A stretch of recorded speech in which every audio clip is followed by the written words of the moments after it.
With the exception of Switzerland, all the world's democracies are representative democracies. This means that rather than participating in their own governance, the citizens pass that responsibility on to elected officials. Switzerland operates under what is known as a direct democracy. The rules are relatively simple. If citizens are unhappy with a particular law, they need to but gather 1% of the population's signatures stating their disapproval, and the government has no choice but to overturn the law. Conversely, if there is a particular law that they would like to see put through, they need to but gather 2% of the population's signatures, and again, the government has no choice. An informal vote was conducted in Germany, Canada, the United States, and several other democratic nations, asking a sample of citizens whether they would prefer a direct democracy, like Switzerland's, over a representative one like they currently have. Overwhelmingly and without exception, the majority vote was in favor of direct democracy. Are the governments of our democratic nations then prepared to give us direct democracy? Obviously not. The question then becomes, do we in fact live in a democracy? Dissidents of direct democracy argue that in a large and diverse nation such as the United States, it becomes infeasible to operate under such a system. They claim it would result in mass anarchy. And yet, Switzerland has managed to stay out of 2 world wars, boasts one of the lowest unemployment rates in the world, and retains among the highest standards of living. Obviously, direct participatory democracy does not result in anarchy. It would seem that, if anything, the rule is quite the opposite. Industrial democracy is representative democracy. When the forefathers of Western democracy established a scoring system for the citizens of the first democratic nation, it had to be a system of which the masses would approve. Majority rule seemed the obvious choice. Since everybody wanted to be the same as their neighbor, it was easy to compile a definable majority on almost any issue. Since all the citizens in a democracy are created equal, the voting mechanism is entirely quantitative. 1 citizen is equal to 1 vote. Individual beliefs are largely defined by collective habits. It was expected that all the members of a particular community felt generally the same way about a particular issue. Any members of the community that disagreed with the majority would be considered troublesome and petty. There was little tolerance to deviance, a dystopia typical of George Orwell. Community structures were largely defined by geography. Therefore, representative officials were defined geographically as well. However, in a typical representative democracy, the citizens only vote for the selection of their local officials. Some other method is used to define the rest of the government. Typically, the leader of the party with the most local elected officials becomes the president. Representative democracy is essentially a decision-making factory. Just as industrial corporations were remarkably efficient at manufacturing a single type of solution, industrial democracies are remarkably efficient at processing a single type of decision.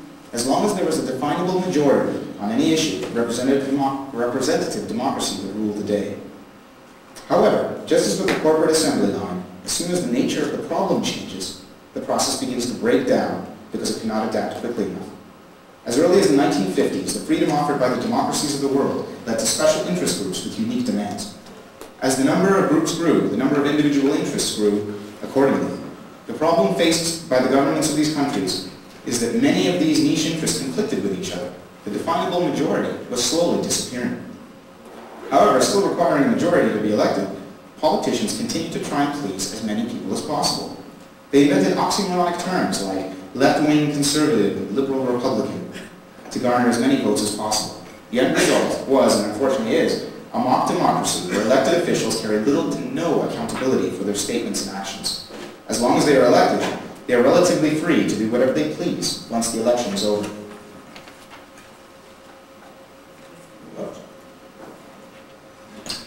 In an industrial democracy, demographic grouping, and therefore representation, is largely defined by geography. You as a citizen of a democracy live in a particular geographic community. You participate in the quantitative election of a local representative. Once determined, local representatives elect a regional council, which in turn elects a provincial representative. From there, party leaders are elected to form the federal tier of government. The leader of the party with the most elected representatives is appointed to be president. He is granted the most control over national matters. The irony is that the citizens never voted for the president directly. In true industrial bureaucratic style, the citizens are allowed very little influence on the selection of their ultimate leader. A democratic government based around the precepts of the information age is still largely theoretical, unfortunately. While Switzerland is a working example of direct democracy, it only goes part of the way. Even in Switzerland, political representation is still based around geography. On the internet, geography matters little. Online communities are defined by common interest rather than common location.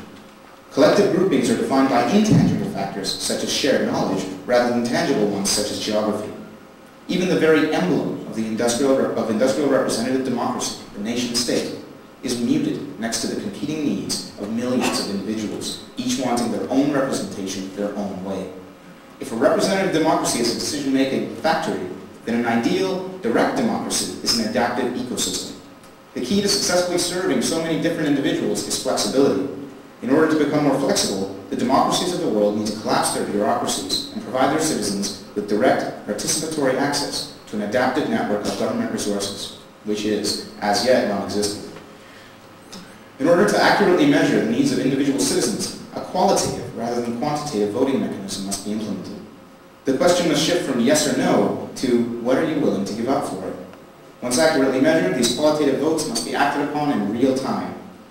Government aid, as Al Gore says, must be geared towards fostering innovation rather than the unrealistic ideals of democratic equality. Innovation sparks innovation, then that has gets. In a world where knowledge is the main factor of production, the country with the most ideas becomes the most powerful. Many fear that governments of the world lack the courage for such drastic change. I personally agree. Nevertheless, history has shown us that politics must reflect economics. As individual interests gain precedence over collective ones, the democracies of the world will be forced to reinvent themselves. Thanks to the internet, they suddenly and instantly become directly liable for everything they do and say. Nothing could be more revolutionary.